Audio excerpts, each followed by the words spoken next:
প্রিয় দর্শক, যেখান থেকে দেখছেন সবাইকে বাংলা ভিশনের বিশেষ আয়োজন হ্যালো ক্রিকেটে আপনাদেরকে স্বাগতম। আমি আছি সাথে আক্তারুজ্জামান। আজকে আমাদের সাথে আছেন চ্যানেল আইয়ের স্পেশাল করেসপন্ডেন্ট রাহুল রায়। কেমন আছেন আপনি? জি, আমি চ্যানেলের সিনিয়র রিপোর্টার রাহুল রায়। আপনাকে আমাদের অনুষ্ঠানে স্বাগতম। দর্শক, আজকে আসলে কথা বলবো বাংলাদেশের ক্রিকেটের এবারের বিশ্বকাপ যাত্রা নিয়ে। দেখতে দেখতে বিশ্বকাপের 52টি ম্যাচ হয়ে গেছে, আর মাত্র 3টি ম্যাচ আছে, এরপরে বিশ্বকাপ শেষ হবে। তো বিশ্বকাপের যে যাত্রাটা আসলে শুধু বাংলাদেশটাই আমরা আজকে আলোচনা করব। 17 বছর পর সুপার 8-এ ওঠা, সুপার 8-এর ম্যাচগুলোতে প্রায় জিততে জিততে হেরে যাওয়া বা পাত্তা না পাওয়া অনেক কিছু আছে। ব্যাটারদের ফর্মে ফেরা বা না ফেরা, বোলারদের ফর্মে ফেরা না ফেরা, বা আমি যদি বলি যে আমাদের একাদশ নির্বাচন নিয়েও যে নির্বাচকদের মধ্যে বা কোচিং স্টাফদের মধ্যে যে একটা দ্বিধাদ্বন্দ্ব, সেটাও আমরা উপলব্ধি করেছি বা বুঝতে পেরেছি। নানান বিষয় নিয়ে কথা বলবো আমরা রাহুল রায়ের সাথে। আজকে যে ম্যাচটা, আমি যদি ম্যাচ বলবো না, আফগানদের কাছেও হেরে বিশ্বকাপ শেষ হলো। তাহলে বিশ্বকাপের যে যাত্রাটা বাংলাদেশের, এই যাত্রাটা সফল বলবো নাকি ব্যর্থ বলবো? আপনি যদি একটু ম্যাচগুলো একটু রিমাইন্ডার দিয়ে দর্শকদের জানাতেন। এটা তো আসলে ওই অর্থে কঠিন প্রশ্ন।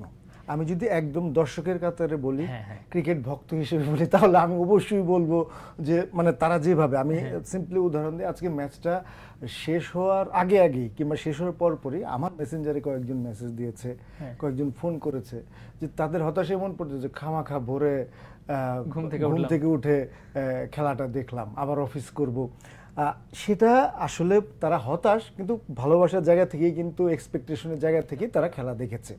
আর যে প্রশ্নটি করলেন, আমি আসলে একদম সাকিব আল হাসানের যে উনি যে কথা বলেছেন সেটির রেশ ধরে আমি উত্তরটি দিব। ভারতের সাথে ম্যাচের পোস্ট ম্যাচে কিন্তু উনি সংবাদ সম্মেলনে এসেছিলেন, এবং আমি পুরোটা, যেহেতু আমাদের যিনি বিশেষ প্রতিনিধি তিনি ওখানে আছেন এবং উনি পুরো টোক পাঠিয়েছেন, আমি আইসিসির ফেসবুক লাইভেও কিন্তু আমি শুনেছি। সেখানে সে বলেছে যে আমরা তখন পর্যন্ত 6টা ম্যাচ খেলেছি, আমরা 3টা ম্যাচ জিতেছি, 3টা ম্যাচ হেরেছি, কাজে আমাদের সাফল্য 50-50। হ্যাঁ, এখন যদি আপনি আবার ওই সাকিবের হিসেব মতো ধরেন, তাহলে আমরা 4টা ম্যাচ হারলাম, 3টা ম্যাচ জিতলাম। উত্তর তো এখানে রয়েছে। এখন যদি বলি, আবার আমি যদি আগের সিচুয়েশনটা বলি, বিশ্বকাপ শুরু হওয়ার আগে কিন্তু যখন ইউএসের সাথে সিরিজ হারলো, ভারতের সাথে আপনার প্রস্তুতি ম্যাচ বাজেভাবে হারলো, এর আগের টি-20 পারফরমেন্স ভালো ছিল না, তখন কিন্তু জিম্বাবুয়ে সিরিজ থেকে শুরু হয়েছে। তখন কিন্তু কেউ মানে দর্শকরা এটাও বলেছে যে কোনো মতে নেদারল্যান্ডস আর নেপালের সাথে জিতলেই, মানে এটা দর্শকদের অবস্থানের কথা বলছে। সেখান থেকে কিন্তু শ্রীলঙ্কাকে হারিয়ে এবং বাকি 2 ম্যাচ জিতে এবং সাউথ আফ্রিকার সাথে দারুণ ফাইট করেছে ম্যাচটা। এরপরে সুপার 8-এ এসেছে। তো আসলে অন্ততপক্ষে সুপার 8-এ একটা ম্যাচ জিতে, এবং সাকিব আরেকটা কথা বলেছে যে আমরা যদি অস্ট্রেলিয়া এবং ভারতের সাথে হারতাম, যদি ন্যূনতম প্রতিযোগিতা করে হারতে পারতাম, একটা কম্পিটিটিভ ম্যাচ খেলে হারতে পারতাম, তবুও আমাদের কিছুটা অর্জন থাকতো। প্রিয় দর্শক, রাহুল রায় কিন্তু একটা মানে ভালো কথা বলেছেন যে আমরা আসলে যে 3টা ম্যাচ আমরা জিতেছি এবং 17 বছর পরে আমরা সুপার 8-এ উঠেছি, এটা আসলে আমাদের একটা প্রাপ্তির জায়গা। তো প্রাপ্তির জায়গা থাকলেও আমাদের কিছু কিছু সমস্যা আমরা দেখেছি, সেটা হলো আমাদের টপ অর্ডারদের ব্যর্থতা, এবং এটা দীর্ঘদিন ধরে এবং এই ব্যর্থতা ঘোচানোর জন্য আমরা যদি বিকল্প কাউকে খুঁজি, যে ওই জায়গায় একজনকে বসিয়ে বা আরেকজনকে দলে নেওয়া, স্কোয়াডে নেওয়া, একাদশে নেওয়া, এই যে এই পথ পরিক্রমাটায় গেলে আমরা দেখছি আমাদের ঘাটতি রয়েছে, আমাদের একটা শূন্যতা রয়েছে, মানে বিকল্প পাচ্ছি না। তো আমাদের যে বিকল্প নেই, আমাদেরকে শান্তও কিন্তু যাওয়ার আগে বলে গিয়েছে যে আমাদের আসলে বিকল্প নেই। তো এই যে আসলে বিকল্প কেন উঠে আসছে না, যেখানে 25 বছরের একটা ক্রিকেট সংস্কৃতি রয়েছে, একটা ক্রিকেট ক্রেজ জাতি রয়েছে, স্কুল টুর্নামেন্ট থেকে শুরু করে ফ্র্যাঞ্চাইজি বড় লিগ, এত টাকার ঝনঝনে যে লিগ সেখানে আছে, বা এত বড় একটা বোর্ড, 27 জন কর্মকর্তা সমৃদ্ধ একটা বড় বোর্ড, 1000 কোটি টাকার একটা ব্যাপার স্যাপার সবকিছু আছে, কিন্তু ক্রিকেটারের বিকল্প ক্রিকেটার নেই। এই যে একটা কথা, শূন্যতা, এটা কিন্তু আসলে একজন ক্রিকেট পাগল জাতির জন্য দুঃখজনক এবং দুর্ভাগ্যজনক। এটাকে আপনি কিভাবে দেখবেন? এটা আপনি যেটা বলেছেন এক্স্যাক্টলি যথার্থই বলেছেন। আফগানিস্তানের সাথে আমি উইকিপিডিয়া গুগল করছিলাম, তো এখন ওখানে যদি ভুল তথ্য দিয়ে না থাকে, আমি দেখছিলাম বাংলাদেশ প্রথম ইন্টারন্যাশনাল টুর্নামেন্ট খেলেছিল খুব সম্ভবত 1979 সালে, আইসিসি টুর্নামেন্টের মাধ্যমে। আর সেখানে খুব সম্ভবত 1995 কিংবা 96 সালে আফগান ক্রিকেট বোর্ড গঠিত হয়, এবং 2001 সালে প্রথম তারা জাতীয় দল গঠন করে। তাহলে আমি যদি 1989 থেকে হিসেব করি, 1989 কত হয় 22 বছর বোধ হয় 2001-এ। আমরা যখন ক্রিকেটে 22 বছরের টকবগে তরুণ, তখন তাদের হাঁটা শুরু করবো না, আমরা বলবো যে জন্ম বলা যায়, বোর্ড গঠন, হ্যাঁ মানে ক্রিকেটের জন্ম বলতে পারে। সেখান থেকে তারা আজকে টি-20 গ্রুপ ম্যাচে নিউজিল্যান্ডকে হারিয়েছে, অস্ট্রেলিয়াকে হারিয়েছে, এবং আফগানিস্তান বাংলাদেশ র্যাঙ্কিং এ এখন আফগানিস্তান পিছিয়ে বাংলাদেশকেও হারিয়েছে।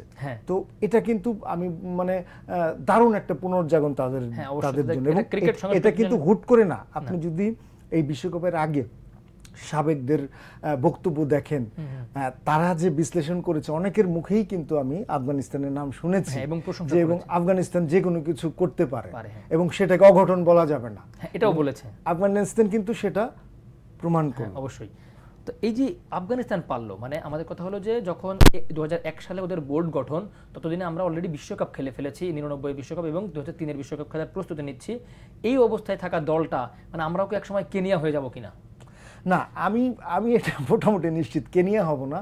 তবে আমরা এতদিন ধরে ক্রিকেট এবং ক্রিকেট যে ইনফ্রাস্ট্রাকচার, বিশেষ করে আপনি যে টাকার ঝনঝনানি যে কথাটি বলছিলেন, ফিনান্সিয়াল কন্ডিশনটা কিন্তু খুব জরুরি। তা নাহলে কেনিয়ার কথা বলছিলেন, তারা 2002-এ বোধহয় সেমিফাইনাল খেলেছিল, 2003-এ তারা সেমিফাইনাল খেলেছিল, সেখান থেকে হারিয়ে গেছে।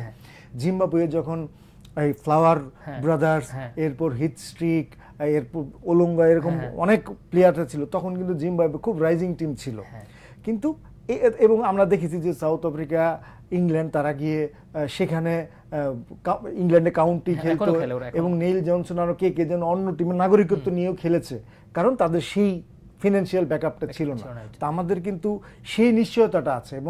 এবং আমি বোর্ডের কয়েকজন অনেকের সাথে কথা হয়, আমাদের একদম কিন্তু তৃণমূল থেকে বয়সভিত্তিক দলগুলো গঠন করা হচ্ছে। আমি এটাই বলছি, হ্যাঁ একদম স্কুল ক্রিকেট থেকে শুরু, আমাদের স্কুল এবং বয়সভিত্তিক। বিসিবির যারা একদম বিসিবির অধীনে যে কোচ রয়েছে, প্রত্যেকটা জেলায় কিন্তু বিসিবির কোচ রয়েছে, তারা কোচিং করাচ্ছে, অনূর্ধ্ব 12, 13, 14, 15, হ্যাঁ প্রত্যেকটা দল রয়েছে প্রত্যেকটা জেলায়। তো এরপরও আসলে কেন আসছে না? তবে আপনি যেটা বলছিলেন, টি-20-তে আমার মনে হয় যে পাওয়ার ক্রিকেটটা এতটা বেশি লাগে আসলে, সেই ক্ষেত্রে এটা আমার মতামত, যে কেউ ভিন্ন মতের হতেও পারে। এখন ওয়েস্ট ইন্ডিজদের ফিজিক দেখেন, average 6 foot, even India, Pakistan, আফগানরাও কিন্তু ফিজিক্যালি অনেক স্ট্রং। হ্যাঁ তা ঠিক।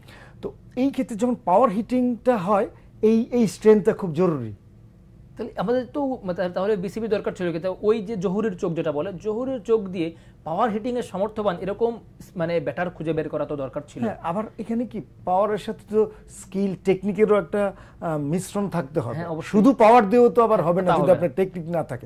সেই ক্ষেত্রে আমার মনে হয় যে, আমি জানি না যারা ক্রিকেটে আছেন তারা তো নিশ্চয়ই ভালো বুঝেন, এবং এই রেজাল্টের পরে তারা নতুন করে ভাববেন, আমি নিশ্চিত যে পাওয়ার হিটিং এ যদি একটু দুর্বলতা থাকে, সেই ক্ষেত্রে আমরা অন্য কোনোভাবে, হ্যাঁ যে টি-20-তে এটা কঠিন যে আমরা সিঙ্গেলের প্রচুর মনোযোগ হলাম, ডাবল কিংবা বাউন্ডারিতেও যদি আমরা কভার করতে পারি, কঠিন, কিন্তু মানে আপনার দুর্বলতাটাকে কাটিয়ে উঠতে হলে তো আপনার বিকল্প কিছু বের করতে হবে। অবশ্যই। এবং পাশাপাশি পাওয়ার হিটিং এ অভ্যস্ত করে কিছু প্লেয়ার তৈরি করা, কারণ এখন 3টা ফরম্যাটে আমরা কিন্তু অধিকাংশ দলেই দেখেছি যে সব এখন আলাদা 3টা ফরম্যাটে প্রায় আলাদা স্কোয়াড। তো এই যে আমি যে কথার মধ্যে আপনি যেহেতু বললেন যে পাওয়ার হিটিং ছাড়াও সিঙ্গেল রানে, আসলে দেখেন আজকে টি-20-তে সিঙ্গেলটা কঠিন, অন্ততপক্ষে বাউন্ডারি মেরেও যদি সেটা কভার করা যায়। আজকের যে মানে বাংলাদেশের যে পরিস্থিতি ছিল, 12 ওভারে যদি আপনি 116 করতে পারতেন, তাহলে আপনার সমীকরণ মেলাতে পারতেন। কিন্তু যখন দেখছেন যে আপনার সমীকরণ না মিলিয়ে ম্যাচটা তো আসলে জেতা সম্ভব বা খুবই কাছে ছিল, নাগালে ছিল ম্যাচটা, এই পরিস্থিতিতে সিঙ্গেলসও বের করতে পারলো না, মানে একেবারে লাস্ট মানে লেজে গবরে করে ম্যাচটা হেরে মাঠ ছাড়তে হলো। এটা যে একটা মানে আমি আজকে ম্যাচ দেখার পর এটা উপলব্ধি হলো যে ম্যাচটা মানে সমীকরণ মেলানোটা পরের কথা, কিন্তু ম্যাচটা জিততেই চাইলো না বাংলাদেশ। মানে কি হলো হঠাৎ করে? আমি এখানে এই ইস্যুতে দুটো কথা বলবো। আমি যখন মানে এই ক্রিকেট নিয়ে কথা বলি, সবসময় কথাটা বলেছি, এবং সাকিব কিন্তু ওদিন প্রকারান্তরে স্বীকার করেছেন। সাকিব বলেছে যে যেই পিচে 130-40 রান হয় ওখানে আমরা খুব ভালো খেলি, ব্যাটাররাও, আর ওখানে বোলিং দুর্দান্ত, কিন্তু যখন তুলনামূলকভাবে ব্যাটিং পিচে হয় তখন কিন্তু আমরা আর কভার করতে পারি না। সে কিন্তু পাওয়ার হিটিং এর ইঙ্গিত দিয়েছে, সরাসরি বলেনি, এবং সেখানে আমাদের বোলাররাও আপ টু দ্য মার্ক থাকে না। আজকে যে পিচটি ছিল আমি বলবো বাংলাদেশের জন্য একদম আইডল পিচ। অনুকল্প। আমরা দেখেছি যে মিরপুরের পিচে কিন্তু এরকম রান, একদম সেখানে অস্ট্রেলিয়া নিউজিল্যান্ড কাকে হারায়নি বাংলাদেশ। আজকের পিচটা এরকম ছিল, বাংলাদেশের এই পিচে অবশ্যই জেতা উচিত ছিল।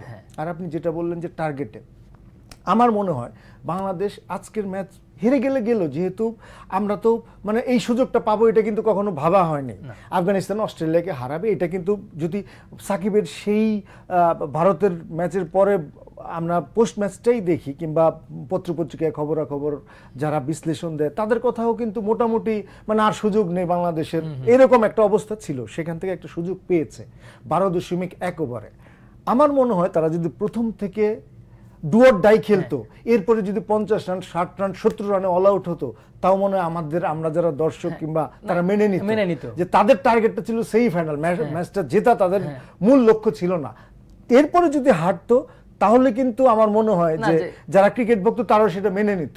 কিন্তু খেলার ইয়েতে মানে কখনো মনে হয়েছে তারা সেমিফাইনালে যাওয়ার জন্য খেলছে, আবার কখনো মনে হচ্ছে যে তারা মনে হয় যে ম্যাচটা জয়ের জন্য খেলছে। মানে যদি আপনি 10 ওভারে 90 রানে অল আউট হতো বাংলাদেশ, তবুও দর্শকরা বলতো যে না, বাংলাদেশকে একটা ক্রিকেট খেলেছে। রাইট, হ্যাঁ, কিন্তু সেখানে ম্যাচটা হেরেই গেল। অবাক করা বিষয় যে ম্যাচটা হেরেই গেল। তো আমি বলছি যে এইখানে যে এই সামর্থ্যটা একজন ব্যাটারের মধ্যেও তৈরি হলো না, বা একজনের মন মানে যে মাহমুদুল্লাহ যে ভুল শটটা খেললো, বা সাকিব আল হাসান আসলে বলটা বুঝতে পারলো না, নাকি চোখে দেখলো না, আমি ঠিক বুঝলাম না সাকিবের জাউটটা মানে উনি কি করতে চাইলো, মাহমুদুল্লাহ কি করতে চাইলো, পরপর 5টা বল ডট দিয়ে মানে ওই সময় তার যে রানটা লাগে সেই রানের মধ্যে উনি হুট করে ওই স্পিনারের নূর খানের বলে যে 5টা ডট বল দিল। কেন দিল? তখন কিন্তু খুব সম্ভবত 2 ওভারে 30 রানের মতো ছিল, মানে তখনও কিন্তু একটা চার্জ করা যায়, 13 বলে 39 রান লাগে বাংলাদেশের। এই পরিস্থিতিতে তিনি 5টা বল ডট দিলেন। মানে মাহমুদুল্লাহ রিয়াদ, যিনি একজন বাংলাদেশে বলা হয় যে সাইলেন্ট কিলার, বা তাকে বলা হয়ে থাকে যে ফিনিশার আখ্যাও দেওয়া হয় কখনো কখনো, কিন্তু এই পরিস্থিতিতে আমাদের এই ম্যাচটা মানে লাস্টের ম্যাচটা হেরে আসতে হলো। মানে এর মতো আফসোস, এবং এরপরও যদি বিসিবির টনক না নড়ে বা একাদশ গঠন বা স্কোয়াড নির্বাচন, বিকল্প ক্রিকেট না নির্বাচন করতে পারে, তাহলে এটা আসলে আমার মনে হয় বোর্ড আসলে অনীহা দেখাবে, এটা আমার মনে হচ্ছে। তো রাহুল, আমি যদি আপনাকে যদি আবার যেটা বলি যে বাংলাদেশের আসলে যে আপনি পাওয়ার হিটিং নিয়ে কথা বলছেন, এবারের বিশ্বকাপে বাংলাদেশের সর্বোচ্চ রান তুলতে পেরেছে মাত্র 159, যেখানে অন্য দল 200+ স্কোরও করেছে। আইপিএলে আমরা দেখেছি, আইপিএলে ওভার প্রতি আইপিএল শেষ হলো, ওভার প্রতি রান উঠেছে 8-এর উপরে এভারেজ। তার সেখানে আপনি যদি বলি তার মানে নেদারল্যান্ডসের সাথে ম্যাচটা, আর বাংলাদেশের সেখানে সামর্থ্য হচ্ছে সর্বোচ্চ 159 রান করতে, অন্যান্য টিম 200+ স্কোর করে গেছে। তাই এই সামর্থ্য, আপনি তো সেটা বলেছেন যে আমাদের পাওয়ার হিটিং নাই, কিন্তু পাওয়ার হিটিং ছাড়াও যে আসলে অনেক সময় ভালো স্কোর করা সম্ভব, 159 করা সম্ভব বাংলাদেশে দেখিয়েছে। তাহলে এখন কেন 100-র মধ্যে মানে এদেরকে মানে মাইন্ডসেটে কোনো প্রবলেম আছে কিনা? মাইন্ডসেটে আমি কি বলবো আজকে না, আমি বলছি আজকে পোস্ট ম্যাচের পরে নাজমুল হোসেন শান্ত, তিনি অধিনায়ক বাংলাদেশ দল, তিনি ক্ষমা চেয়েছেন এবং স্পষ্ট করে বলেছেন যে আমাদের ব্যাটারদের ব্যর্থতা, বোলাররা ট্রেমেন্ডাস খেলেছে।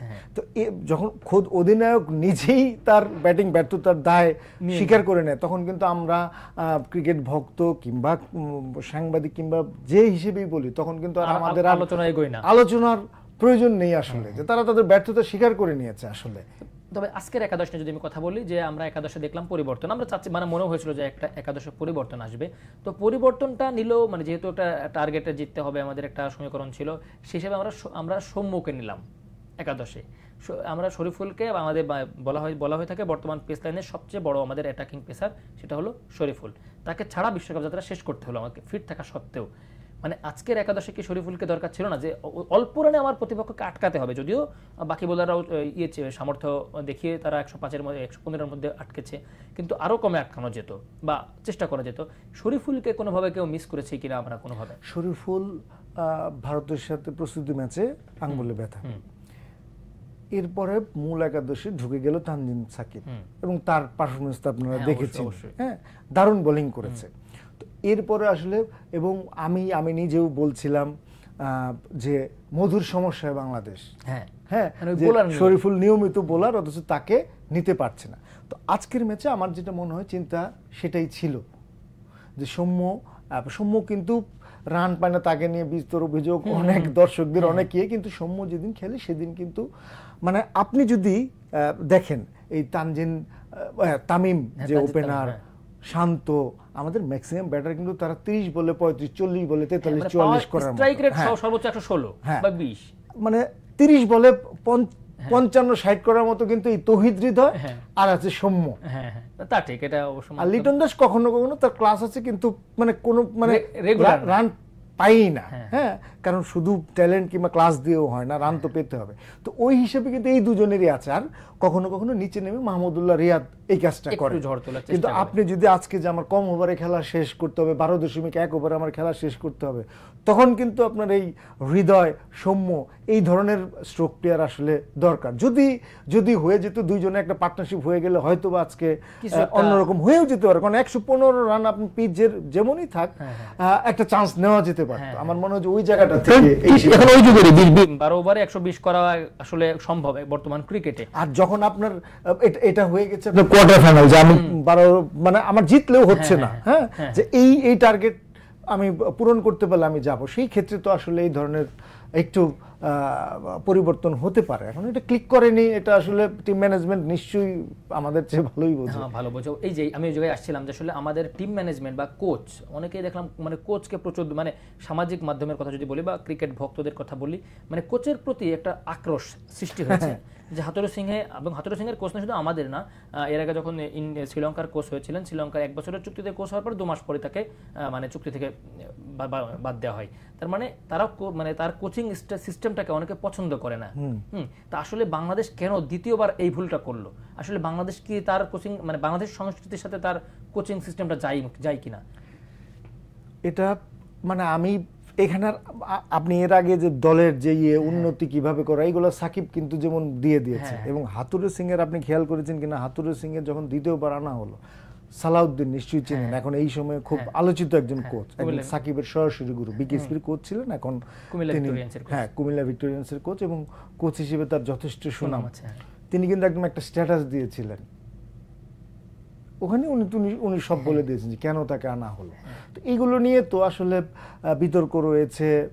এবং আমার মনে হয় যে কোচের ক্ষেত্রে যেমন আমরা ইন্ডিয়ার টিমের ক্ষেত্রে দেখি, গ্রেগ চেপেল বিগ নেম ক্রিকেটে, কিন্তু যখন আসলো 2007-এ ইন্ডিয়ার পরিণতি কি হলো, এরপরে যখন আবার গেরি কার্স্টেন নিয়ে এলো, কোচ প্লেয়ারদের সাথে বন্ধুত্বপূর্ণ সম্পর্ক থাকতে হবে। একই সঙ্গে আসলে কোচের অনেক চাপও।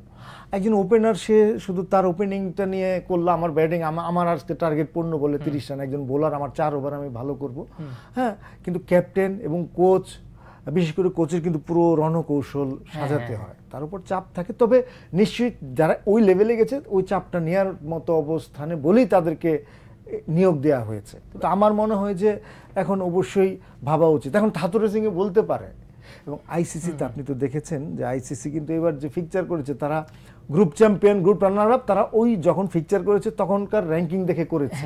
এবং বাংলাদেশ ডি গ্রুপে ছিল বোধহয়, তারা কিন্তু বাংলাদেশ সাউথ আফ্রিকাকে চ্যাম্পিয়ন রেখে আর শ্রীলঙ্কাকে রানার্স আপ রেখে তারা ফিকচার করেছিল। তো সেখান থেকে তো বাংলাদেশই উঠেছে। এখন আপনি বলছিলেন যে 17 বছর পরে সুপার 8-এ, এখন আপনি ওটা তো ওয়ান ডে ছিল না, 2007 টি-20 বিশ্বকাপে ছিল, হ্যাঁ 7 টি-20তেও, হ্যাঁ ওই ইয়েতে এই ওয়ানডেতেও গিয়েছিল, হ্যাঁ ওইবার 7-এর বিশ্বকাপে। তো 7 টি-20 পরে তারা আসলো। তো এখন এটাকে আপনি সাফল্য না দেখে কিভাবে পারবেন? এই সাফল্য, কিন্তু সাফল্য যখন ওই যে হাতুরু সিং কিন্তু এই কারণে তিনি তৃপ্তির ঢেকুর তুলে বলেছিলেন যে আমাদের সাফল্য এসেছে, এখন আমাদের লক্ষ্য পূরণ হয়ে গেছে, এখন তোমরা নির্ভর হয়ে খেলো, বোনাস। হ্যাঁ, তো সেই আমরা আসলে বোনাস কিছু পাইলাম না। তো প্রিয় দর্শক, অনেক দর্শক আমাদেরকে দেখছেন, অনেকেই কমেন্ট করছেন, আসলে দু একটি কমেন্ট না পড়লেই নয়, বা বোর্ড নিয়ে অবশ্যই চিন্তা ভাবনা করার সময় এসেছে। রুহুল আমিন সাজু, অবশ্যই বাংলাদেশের বিশ্বকাপ ব্যর্থ। প্রিয় দর্শক, আপনি আপনার দৃষ্টিকোণ থেকে ব্যর্থ বললেও বাংলাদেশ ক্রিকেটের ইতিহাসে এটা হচ্ছে দ্বিতীয়বার সুপার 8-এ ওঠা। এই ব্যর্থ দল নিয়েই দ্বিতীয়বার, এবং 17 বছর পর বাংলাদেশ এই কাজটি করেছে, এটাও আপনার জেনে রাখা দরকার। মুক্তার পারদেশি তিনি লিখেছেন, পাপন ক্রিকেট বোর্ডের সভাপতি থাকলে এরকম হবে। পাপনের হাত ধরে বাংলাদেশ ক্রিকেট আসলে অনেক দূরে গিয়েছে। আমরা যদি একটু বিচার করি তাহলে বাংলাদেশ টিম কোথায় ছিল আর কোথায় এখন আছে, বা আমরা এখন কোথায় আছি। কেনিয়া হতে হতে যে মানে একটা যে হওয়ার আশঙ্কা এক সময় মনে হয়েছিল, অনেকদিন আগের কথা, যে টাকা কোথায় পাবে বোর্ড, স্পন্সর কোথায় পাবে, সেই পরিস্থিতি কিন্তু এখন নেই। কিন্তু আমাদের এখন আসলে এইসবের দিকে মনোযোগ না দিয়ে আসলে প্লেয়ার তৈরির দিকে মনোযোগ দেওয়া দরকার। রাহুল, আমি আপনাকে এখন যেটা আমরা আলোচনা করব, সেমিফাইনালের যে 4 দল, দক্ষিণ আফ্রিকার সাথে আফগানিস্তান, ইন্ডিয়ার সাথে ইংল্যান্ড, একটা জমজমাট একটা আসলে সেমিফাইনাল। আসলে আমার মনে হচ্ছে এটা একটা জমজমাট এবং যোগ্য 4টা টিমই উঠেছে। তো আপনি তো পুরো বিশ্বকাপ দেখলেন, পর্যবেক্ষণ করলেন, নিউজ করলেন, এক্ষেত্রে আমার মনে হচ্ছে যে চ্যাম্পিয়ন হওয়ার জন্য কোন দলটি আপনার কাছে মনে হচ্ছে যে আসলে বেস্ট, শক্তিশালী? এটা আসলে মানে বলা খুব মুশকিল, এটা যে কারোর জন্য। আর এই টি-20 বিশ্বকাপ আমি দেখছি ক্রিকেটে যেমন আপনি ফুটবল, হকি কিংবা যে কোনো মাঠে খেলছে, মাঠ কোনো বিষয় না, হয়তো কখনো কখনো যেই দেশে খেলা হয় দর্শক ক্রাউড একটু বেশি থাকে, ওটা একটা, তাও ওটা বড় কিছু না। কিন্তু ক্রিকেটে এখন পিচ অনেক বড় বড় ফ্যাক্টর হয়ে যাচ্ছে। কিন্তু আইসিসি টুর্নামেন্ট তো নিরপেক্ষ ভেন্যু হয়, আপনি যে ভেন্যুর কথা বলছি না, আমি বলছি পিচের কথা। এখন ওই যে যেমন বাংলাদেশ যেরকম স্লো পিচে খুব ভালো খেলে, তো এখন যখন স্লো এবং টার্নিং পিচ হয়ে যায় তখন কিন্তু আপনার বিগ হিটের চেয়ে একটু বল টু বল রান করা, পাশাপাশি বোলারকে আরেকটু টাইট বোলিং, ফিল্ডিং সাজানো, সব কিছু কিন্তু ডিপেন্ড করে। আবার এখানে বৃষ্টির চোখ রাঙানি আছে, এবং আপনি নিশ্চয়ই খেয়াল করেছেন যে বাতাস, আজকে প্রচুর বাতাস ছিল, বাতাসের বিপরীতে শট করতে হয়। দেখা গেল যে ভালো শটও কখনো কখনো বাতাসের কারণে আটকে যাচ্ছে। এই ধরনের নানান ইকুয়েশন এবং নানান জিনিস মাথায় রেখে কিন্তু ক্যাপ্টেনরা টসে গিয়ে ব্যাটিং এর সিদ্ধান্ত নিচ্ছে, ফিল্ডিং এর সিদ্ধান্ত নিচ্ছে। কিন্তু সোফার আপনি যদি পারফরমেন্স দেখেন, মানে দুর্দান্ত পারফরমেন্স, ইন্ডিয়ার কিন্তু পারফরমেন্স আপনাকে বলতে হবে। হ্যাঁ, এবং তারা দেখেন গতকালের ম্যাচটা অস্ট্রেলিয়ার সাথে যেভাবে সবসময় ব্যাটিং নির্ভর টিম ছিল ইন্ডিয়া, এবং এখন কিন্তু ব্যাটিং তো রয়েছে এবং বোলিং কিন্তু তাদের দুর্দান্ত। এবং আমার কাছে মনে হয় যে ডিফেন্ডিং চ্যাম্পিয়ন ইংল্যান্ড, তারা স্কটল্যান্ডের সঙ্গে বৃষ্টির সাথে পয়েন্ট খুইয়ে তারা সুপার 8-এ আসলো, যদিও সাউথ আফ্রিকার সাথে হেরেছিল বাকি দুটো ম্যাচ যেতে। এবং ইংল্যান্ড, ওয়েস্ট সাউথ আফ্রিকা, এই ধরনের এরা এমন টিম না, যে কোনো সময় এরা যে কোনো কিছু করতে পারে। এবং এদের সাথে আসলে কাউকে ফেভারিট বলাটা মানে ঠিক হবে না। এখন দক্ষিণ আফ্রিকা এবং আফগানিস্তান, আফগানিস্তান হচ্ছে নতুন নবীন দল সেমিফাইনালে, আর দক্ষিণ আফ্রিকা হচ্ছে ওই যে আমরা যেটা বলি চোকার্স, যে আসলে ওই জায়গায় গিয়ে তারা একটু খেয়ে হারিয়ে ফেলবে, মেড়মেড়ে হয়ে যাবে, নড়বড়ে হয়ে যাবে, তারা কিছু একটা ঘটিয়ে ফেলবে। আমি আজকে এটাই বলছিলাম যে আইসিসির কোনো মানে এই কোনো ইয়েতেই বিশ্বসেরা হতে পারে। তো এবার নিশ্চয়ই তারা চোকার শব্দটি তাদের পাশ থেকে, মানে দক্ষিণ আফ্রিকার নামটা হলে আমার কাছে মনে হয় যে ওরা হচ্ছে ক্লাসের সেই স্টুডেন্ট যারা বরাবর ভালো ছাত্র থাকে কিন্তু কখনো রোল নাম্বার 1 হয় না। দেখা যাক এবার দেখি, এবার যদি তাদের আসলে যে দলগুলো উঠেছে, আফগানিস্তানের জন্য কিন্তু সবার একটা সফট কর্নার তৈরি হয়েছে। হ্যাঁ, একটা মানে তাদের যে জাতিগতভাবে দেশের যে অবস্থা, সেখান থেকে তারা ক্রিকেটের এমন করলো। আর সাউথ আফ্রিকা যদি ওটা বলে, আমার কেন যেন মনে হয় যদি একটু স্লো টার্নিং পিচ হয়, সেই ক্ষেত্রে আফগানিস্তানের একটা ভালো সম্ভাবনা তৈরি হয়ে যাবে সাউথ আফ্রিকার সাথে। আচ্ছা, মানে ফাইনালে যাওয়ার একটা সম্ভাবনা আমরা দেখছি, যদি আবার যদি একটু পিচ হয়। হ্যাঁ, এটা না পিচ আমার কাছে মনে হচ্ছে যদি অভিজ্ঞতার কাছে না হারে, যদি মানে স্কিল ভালো করে যদি সবাই দেখাতে পারেন, যেমন হযরতুল্লাহ নজিবুল্লাহ জারদান, যে রহমানুল্লাহ গুরবাজ, যারা ফর্মে আছেন, এরা যদি অনেক ভালো ভালো খেলোয়াড় রয়েছে, যে ফর্মে আছেন, এরা যদি এই ফর্মটা ধরে রাখতে পারে তাহলে আফ্রিকা আসলে একটু কষ্টই হয়ে যাবে। আফগানিস্তানের স্পিন অ্যাটাক কিন্তু বেশ ভালো। আজকে নূর খানের বোলিং দেখলাম, নূর খান আসলে নবীন হইলো, মানে দারুণ বোলিং করছে। রশিদ খান তো আমার মনে হয় এই মুহূর্তে one of the best. Fazal Haq Farooqi, Naveenul Haq, দুজনের বোলিং আসলে খুবই মানে আগ্রাসী বোলিং, পেস অ্যাটাক মানে একটা মানে আসলে একটা মানে কি মানে সাউথ আফ্রিকাও দারুণ দুর্দান্ত দল, ফাইন প্যাকেজ, দুটো আসলে ফাইন, যে চার দল উঠেছে আসলে ফাইন প্যাকেজ নিয়ে তারা বিশ্বকাপে উঠেছে। বাট আপনি মানে স্ট্রেংথ দেখলে এখনো একটু এগিয়ে রাখতে হবে সাউথ আফ্রিকাকে। বাট আপনার আফগানিস্তানে এইবার যেভাবে খেলছে কন্ডিশন, এবং আফগানিস্তান খুব জোশে আছে, অলরেডি তারা ইতিহাস তৈরি করে ফেলেছে, তারা আরো ইতিহাস তৈরির জন্য মুখিয়ে আছে। হ্যাঁ, তখন হারানোর কিছু তাদের আর নেই। হ্যাঁ, প্রিয় দর্শক, আমরা আজকে আলোচনার টপিক রেখেছিলাম আফগানদের কাছেও হার, টাইগারদের বিশ্বকাপ যাত্রা সফল নাকি ব্যর্থ। আপনাদের আসলে আমরা কমেন্টটা জানাতে বলেছিলাম, আপনারা অনেকজনই অনেক কমেন্ট করেছেন পুরোপুরি বাজে এবারের পারফরমেন্স। আফগানিস্তান খেলেছে দেশপ্রেম বুকে নিয়ে, আর সাকিবরা খেলেছে আমাদের আবেগ নিয়ে। আমাদের আবেগ নিয়ে খেলেছে, এটা আমরাও জানি। আমরা আসলে রাত জেগে খেলা দেখেছি, কখনো কখনো বা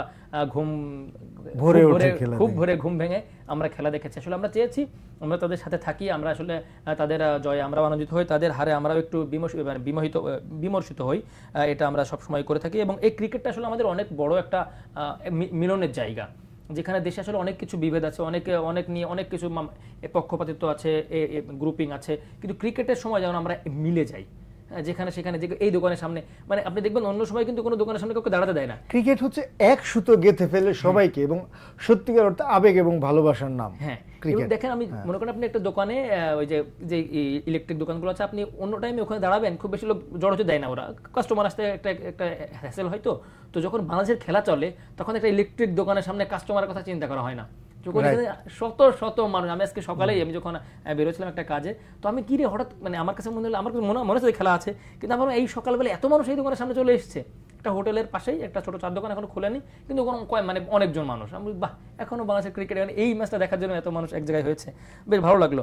তো আমি যে এখন যেটা বলছিলাম অস্ট্রেলিয়ার পারফরমেন্স নিয়ে, অস্ট্রেলিয়ার পারফরমেন্স আপনি মানে আমার কাছে মনে হচ্ছে বাংলাদেশের অস্ট্রেলিয়ার পারফরমেন্স প্রায় কাছাকাছি ছিল এবারের বিশ্বকাপে আর কি। মানে ওদের ক্যাপ্টেন ছিল মিচেল মার্শ, আমাদের ছিল শান্ত, মানে দুজনেরই মানে কেমন যেন একটা মানে নিজেদের ছন্দ ফিরে পাচ্ছে না, দলেরও একটা ঝামেলা চলছে। ওদের সেরা স্টার হচ্ছে ওয়ার্নার দেখাচ্ছে ফর্মে নেই, আমাদের স্টার হচ্ছে সাকিব আল হাসান ফর্মে নেই। ওদের দেখা যাচ্ছে ট্রেভিস হেড নাম করা নাম কিন্তু আলো ছড়াতে পারছে না, আমাদেরও দেখা যাচ্ছে লিটন দাস বা নাম করতে পারছে না। স্টোয়েনিস একটু খেলছে, আমাদের দেখা যাচ্ছে হেড তো কালকে হেড একটা আজকে হেডের সাথে যদি আমি কথা বলি লিটন দাসের কথা, তাহলে সে একটা ম্যাচ খেলেছে, ইনি একটা ম্যাচ খেলেছে। লিটন দাস তো প্রথম ম্যাচটাও বোধহয় প্রথম ম্যাচ জিতিয়েছে, কিন্তু মানে রান ছিল খুবই স্লো, যদিও ম্যাচের রান টার্গেট ছিল কম। আবার যদি আমি এখানে বলি যে স্টার্কের কথা, এখানে তানজিম সাকিবের স্টার্ক মিলে যাচ্ছে, কামিন্সের সাথে মুস্তাফিজ মিলে যাচ্ছে। অস্ট্রেলিয়ার বিষয়টা কি, অস্ট্রেলিয়ার ক্রিকেট মানে ওদের ইনফ্রাস্ট্রাকচার, এবং আমি অনেক আগে শুনছিলাম যে তাদের যে ক্রিকেট ইনফ্রাস্ট্রাকচার কিভাবে একদম ছোট থেকে তুলে আসে, এটা ওই জিনিসটা কিন্তু অনেকে ফলো করে। আর অস্ট্রেলিয়া ক্রিকেটার এটা অ্যাক্সিডেন্ট বলতে হবে। হ্যাঁ, আফগানিস্তান ডেফিনেটলি ভালো খেলেছে, কিন্তু অস্ট্রেলিয়ার কিন্তু এইবার একটা দারুণ একটা রেকর্ডের সম্ভাবনা ছিল। ট্রেবল তারা নারী 50 ওভার ওয়ানডে এবং টি20-তে চ্যাম্পিয়ন, পুরুষ ছেলেদের আন্ডার 19-এ চ্যাম্পিয়ন, ওয়ানডে চ্যাম্পিয়ন। শুধু আইসিসির এই ট্রফিটা যদি তারা পেয়ে যেত, মানে আইসিসির এই সেশনের সবগুলো টেস্ট চ্যাম্পিয়নশিপের শিরোপাও তাদের ঘরে। তো যাদের এই রেকর্ড, এই নজির, তাদের ক্রিকেট নিয়ে আসলে কথা বলাটা অবশ্যই। ক্রিকেট তো তাদের রিচ এবং পাইপলাইন দেখলে আসলে তো আর আমাদের মতো বাংলাদেশের মতো টিম ওদের প্রায় না হলো 15-20টা বের করে যেতে পারবে ওরা যখন তখন আসলে হয়ে গেছে আর কি। কিন্তু বিশ্বকাপের পারফরম্যান্সটা একটু মানে অস্ট্রেলিয়ার মতো না, এটা তো অবশ্যই অস্ট্রেলিয়ার মতো। ইন্ডিয়া, অস্ট্রেলিয়া, ইভেন এখন ইংল্যান্ডও বেশ ভালো করছে। এই ধরনের টিম আসলে ফাইনাল পর্যন্ত না গেলে, মানে এরা চ্যাম্পিয়ন না হলে মনে হয় যে এদের পারফরম্যান্স ভালো ছিল না, জমলো না। হ্যাঁ, এরকম। প্রিয় দর্শক, দেখতে দেখতে আসলে আমরা প্রায় বিদায়ের কাছাকাছি চলে এসেছি। আমরা আসলে আর খুব বেশি দূর এগোবো না। কয়েকটি কমেন্ট পড়ে আমরা প্রায় শেষের দিকে চলে যাব। ম্যাচ হারার আশিক রানা নামে একজন দর্শক কমেন্ট করেছে, ম্যাচ হারার কারণ হচ্ছে 3 জন, নাজবুল হাসান, সৌম্য সরকার এবং সাকিব আল হাসান। আমরা এখন ওই সাকিব আল হাসানকে নিয়ে আমরা একটু আলোচনা করব। সাকিব আল হাসানের প্রেস কনফারেন্স আমরা অনেক আলোচনা করেছি। সাকিবের পারফরমেন্স অলরাইট, যে ব্যাটটি বলে আমরা সবসময় 19 সালে একটা সাকিবকে দেখেছিলাম 19 বিশ্বকাপে, ওয়ানডে বিশ্বকাপে। তো এই সাকিব আল হাসানের কাছে আমাদের প্রত্যাশা তো অনেক বেশি আসলে। তো সেই প্রত্যাশার এতটুকুও তিনি পূরণ করতে পারলেন না একটা ম্যাচ ছাড়া। এই সাকিব আসলে কি মানে তার কি এখন মানে ফুরিয়ে গিয়েছেন কিনা বা বসে যাওয়ার সময় এসেছে কিনা, আমরা আসলে দর্শক জানতে চাচ্ছেন এই ব্যাপারটা। সাকিব এত বড় একটা ফাইটার, তাকে নিয়ে সে ফুরিয়ে গেছে কিংবা গেছে এই ধরনের মন্তব্য করা, আসলে আমি ব্যক্তিগতভাবে আমি এই ধরনের মন্তব্য করব না। তবে ডিসিশনটা তার নেওয়া উচিত। সবকিছুরই না একটা সময় থাকে। আমরা তো এর আগে অনেক বড় বড় প্লেয়ারকেও দেখেছি যে তারা একদম পিক ফর্মে, যেমন শেন ওয়ার্ন মারা গেছে, আমাদের খুবই প্রিয় ছিল। শেন ওয়ার্ন যখন অবসর নিয়েছে, হ্যাঁ, সবাই অবাক হয়ে গেল। শেন ওয়ার্ন, ইভেন লারা, এরকম অনেক প্লেয়ারই রয়েছে যে তারা মানে ফর্মে থাকতেই তারা অবসর হয়ে গেছে। তো এটা সাকিবের সিদ্ধান্ত, সে বাংলাদেশকে অনেক কিছু দিয়েছে। তো এই সিদ্ধান্তটা আসলে সে নিবে। আমি মনে হয় যে সময় মতো সেই সিদ্ধান্তটা ঠিকই। হ্যাঁ, সাকিব একবার বলেছিল যে আমি যেদিন বুঝবো যে আসলে আমি মানে যাত্রী হয়ে গেছি, মানে আমি ড্রাইভার নেই, যাত্রী হয়ে গেছি, অতিরিক্ত যাত্রী, সেদিন আমি আসলেই গাড়ি থেকে নেমে যাবো। সে একবার হ্যাঁ, আর যেটি বলে সাকিব এই যে এত প্রত্যাশা, সে তো এত ভালো পারফরমেন্স করেই তো তার প্রতি এই প্রত্যাশাটা তৈরি করেছে, ঠিক না? তো এখন প্রত্যাশাটা পূরণ হয়নি, সেটা তো আসলে সেটা অবশ্যই মানে আমাদের জন্য দুঃখজনক ব্যাপার। অবশ্যই সাকিব যদি সাকিবের মতো থাকতো, নিশ্চয়ই আরো অনেক ভালো কিছু হতো। হ্যাঁ প্রিয় দর্শক, আমরা এখন প্রায় শেষ পর্যায়ে চলে এসেছি আমাদের অনুষ্ঠানের। অনেকে অনেক কমেন্ট করেছেন, সবার আসলে সকল কমেন্টের উত্তর আমরা এখনো দিতে পারছি না, বা এখন আসলে পড়াও সম্ভব না। আরেকটি কথা আমরা না বললেই নয় রাহুল ভাই, মায়ের দোয়া নিয়ে যে ক্রিকেট দল বিশ্বকাপে যায়, শাহিন আলম আপনার আসলে একটি কথা বলে দিয়ে, আসলে মায়ের দোয়া ব্যাপারটাকে এত নেগেটিভলি নেবেন না। মায়ের দোয়া আসলে দরকার আছে, মায়ের দোয়া আসলে জীবনের প্রত্যেকটা প্রেক্ষিতে দরকার আছে। এবং কোনো টিমকে এতটা ট্রল করবেন না যে ট্রলটাই তার ব্যক্তিগত জীবন বা তার পারিবারিক জীবন বা তার সামাজিক জীবনে হেনস্থার কারণ হয়। ক্রিকেটকে ক্রিকেটের জায়গায় রাখবেন, তারা তাদের। হ্যাঁ আপনি সুন্দর বলেছেন। আমি আর একটু ছোট্ট করে বলবো যে আমরা নিজেরাও তো যখন খেলা দেখতে বসি আবেগে হয়তো বা বলে ফেলি কি করলো করলো, কিন্তু দিন শেষে ক্রিকেট কিন্তু আমাদের অনেক গর্ব এবং ভালোবাসার জায়গাও। আমার কাছে যেটা মনে হচ্ছে জিতলো তখন আমরা একদম অতিরিক্ত আহ্লাদি হয়ে যায়, আমার কাছে মনে হয় অনেকে। এটা তাদের কাজ, তারা ভালো খেলবে, এর জন্য কিন্তু তাদেরকে এত কিছু করা হয়। তারা আর্থিকভাবে সিকিউর, তারা আমাদের ভালোবাসা পাচ্ছে, রেসপেক্ট পাচ্ছে, আর কি লাগে। তো তারা জিতবে, আমরা অবশ্যই আনন্দিত হব।